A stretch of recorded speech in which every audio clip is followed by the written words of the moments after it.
So if 9/11 was really an inside job, then who are the people inside that did it? Well, we can start by looking at some of the people inside the buildings that were targeted and destroyed on 9/11.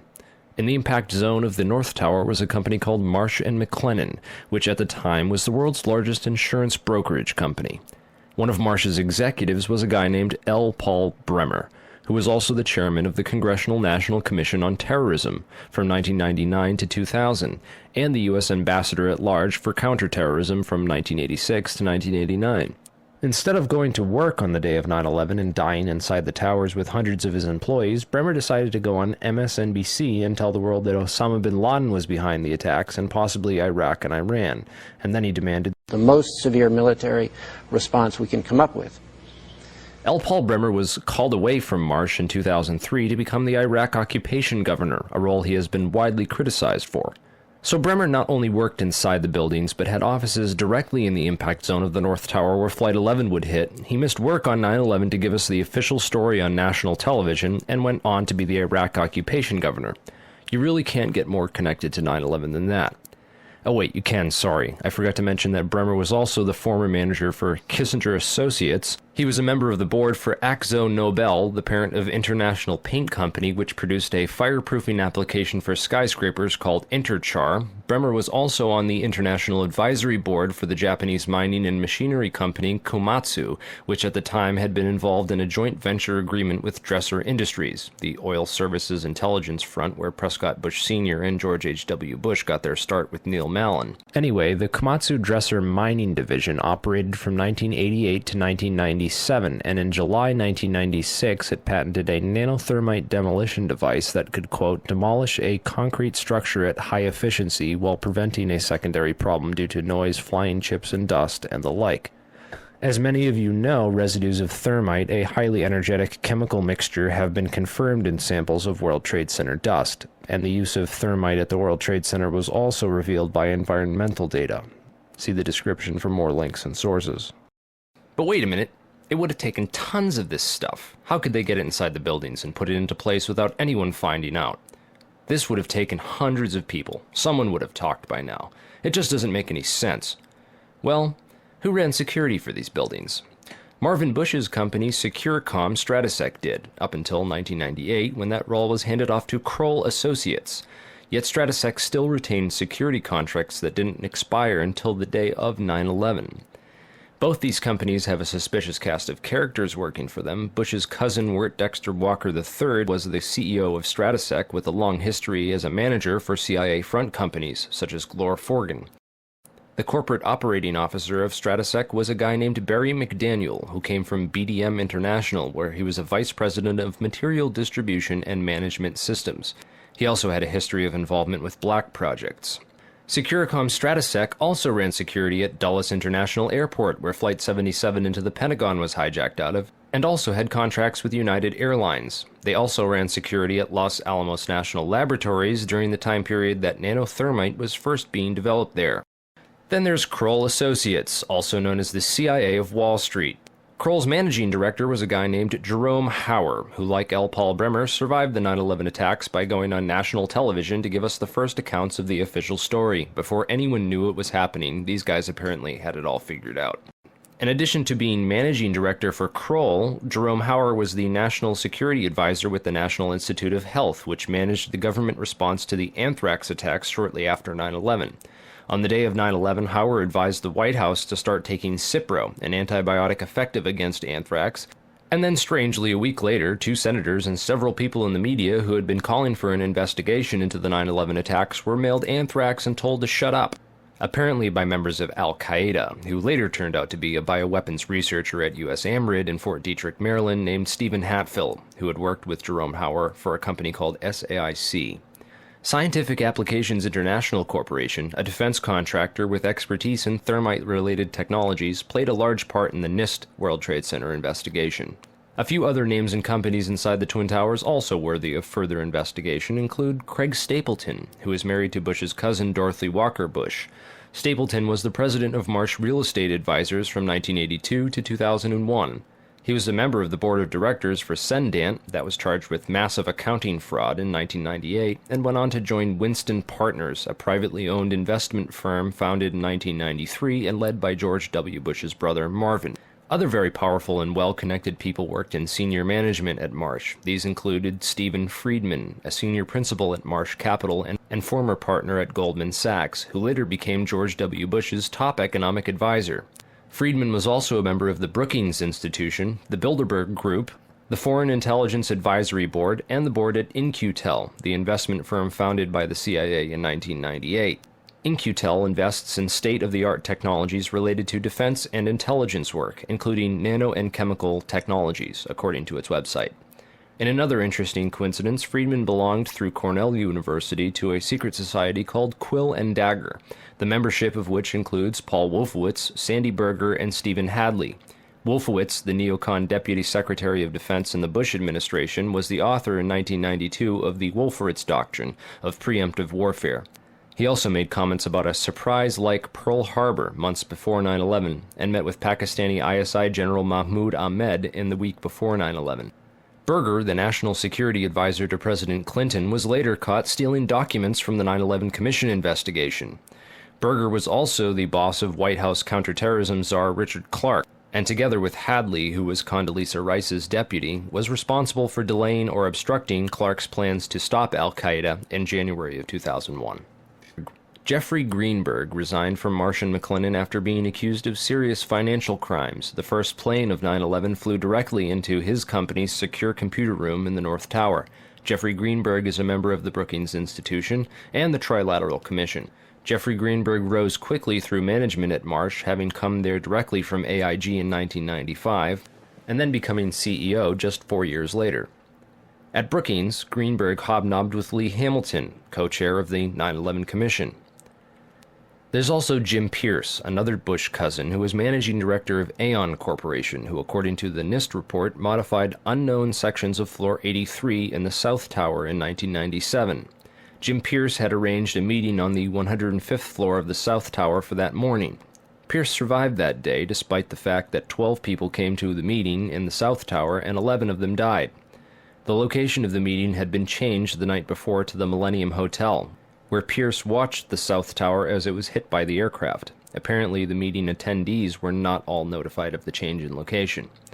Another interesting character is Joseph Kasputis, of Baseline Financial Service, which occupied the impact zone of the South Tower on floors 77 and 78, where United Airlines 175 impacted. Kasputis has a history of being well connected to the highest levels of government, as well as to the defense and intelligence industries. Kasputis worked from 1972 to 1977 for the U.S. Department of Commerce and Defense. He was also the deputy director of Nixon's White House task force that dealt with the Arab oil embargo of 1973, and was instrumental in the creation of the Department of Energy. Kasputis went on to run a large corporation called Primark that had offices in both towers on 9/11. One of the subsidiaries of Primark, the Analytical Sciences Corporation, TASC, worked with so-called black or top-secret programs. TASC also worked closely with the National Institute of Standards and Technology. Kasputis was also a member of the Logistics Management Institute, LMI, whose members included Paul Kaminsky of In-Q-Tel and General Dynamics, Charles DiBona of Halliburton, Skull and Bones member Joseph Samuel Nye, and Michael Daniels of Scientific Applications International Corporation. LMI's self-proclaimed role is advancing the science of government. Kasputis' connections to the DOE from 1977 through at least 1997 are interesting, considering that the DOE was developing thermite ignition devices as early as 1983. Joseph Kasputis went on to become the CEO of Baseline Financial Services, which was directly in the impact zone on the 78th floor of the South Tower. According to NIST, Kasputis' Baseline Financial modified the southeast corner of Floor 78 in 1999, exactly where the aircraft hit on 9/11. Floors 77 and 78 were upgraded for fireproofing in June and April of 1998, respectively. Another company of interest on Floor 91, just above the impact zone for the South Tower, was Washington Group International. This company was known primarily as a construction and mining firm, and it had just acquired Raytheon Engineers in July of 2000. In 1996, Washington took over Morrison Knudsen, an engineering and construction firm that had a history of working on large-scale projects around the world, including in China, Iran, Afghanistan, and Saudi Arabia. The Army Corps of Engineers hired Morrison Knudsen to demolish over 200 buildings in 1995. One of the DOE facilities for which Washington was responsible well before 9/11 was the Savannah River site near Aiken, South Carolina. In February of 1997, Lawrence Livermore National Labs and the Savannah River site signed an agreement of cooperation to share technology. Savannah went on to add developing sol gel technology for fuels and other applications to its portfolio. Sol gel technology is utilized by Lawrence Livermore National Laboratories for making nanothermites. In another coincidence, Savannah River Technology staff participated in the search and rescue operations at Ground Zero by providing unique tools. Just before 9/11, Washington was going through a tough time financially and sought Chapter 11 bankruptcy protection. Securities and Exchange Commission documents show that Washington made court-ordered pre-petition payments as part of these proceedings to a number of companies, including Komatsu. Washington also made payments to Greenhorn and Omara, whose employee, Teresa McAllister, was a lead author of the FEMA and NIST reports on the World Trade Center disaster, and to Sumitomo Bank, which was closely allied with Komatsu.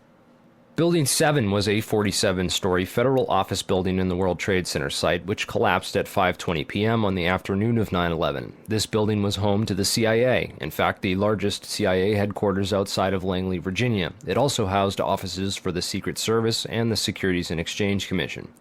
One of the most interesting tenants, however, was then Mayor Giuliani's Office of Emergency Management and its Emergency Command Center on the 23rd floor.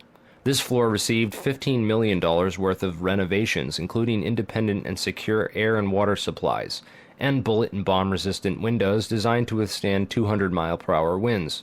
Mayor Giuliani was a former U.S. prosecutor for the South District of New York from 1983 to 1989, who was in charge of investigating the terrorist financing Bank of Credit and Commerce International. After he left his job as a prosecutor to start a political career, he worked for a law firm called White & Case that actually represented BCCI. So he went from prosecuting the BCCI to working for a law firm which defended the BCCI. This was likely his foot in the door of this underground corporate criminal network. Giuliani would later help to destroy all the crime scene evidence from Ground Zero. Giuliani's sidekick on 9/11 was Police Commissioner Bernard Kerik, who appeared to be coaching some of Rudy's actions that day, keeping him away from the media and even answering questions for him about explosives in the buildings.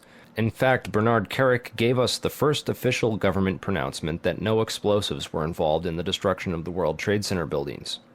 Kerik's department was also the same one that found that pristine, completely undamaged hijacker's passport, which survived a plane impact, and fireball, which destroyed 2 titanium black boxes and 3 towers.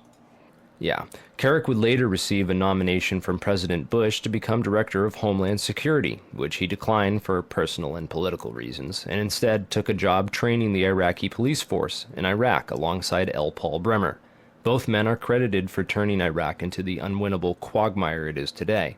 In February of 2010, Kerik was sentenced to 4 years in federal prison for conspiracy and fraud charges, unrelated to the crimes of 9/11, unfortunately, but it still goes to show you what kind of person he is. Definitely the kind of person you'd want inside the New York City police force during a staged event like 9/11. And lastly, we have the Pentagon. It's certainly peculiar, to say the least, that al-Qaeda terrorists hell-bent on destroying the USA would not crash their plane into the north wing of the Pentagon, where all the most important offices were, like Donald Rumsfeld, John Ashcroft, etc., and that they would instead choose to target the one section of the Pentagon that had most recently been refurbished to withstand missile impacts. It's also interesting to note that the company which completed the $258 million refurbishment to Wedge 1 of the Pentagon was also hired as a contractor to clean up Ground Zero in New York City. Wedge 1 also coincidentally housed the Pentagon's Budget Analyst Office, where DoD staffers were working on the mystery of the $2.3 trillion that was reported missing by Defense Secretary Donald Rumsfeld in a press conference the day before 9/11. The Pentagon's comptroller in charge of that money at the time was an interesting fellow named Dov Zakheim, a member of the Council on Foreign Relations, the International Institute for Strategic Studies, and a contributor to the neocon think tank Project for the New American Century. Zakheim helped write the PNAC document Rebuilding America's Defenses, in which he is credited for the line which states, Further, the process of transformation, even if it brings revolutionary change, is likely to be a long one, absent some catastrophic and catalyzing event, like a new Pearl Harbor. Several members of the Bush administration, including President Bush himself, would later refer to 9/11 as a new Pearl Harbor. If anything, the individuals and organizations outlined in this video are at least as suspicious as the 19 hijackers themselves.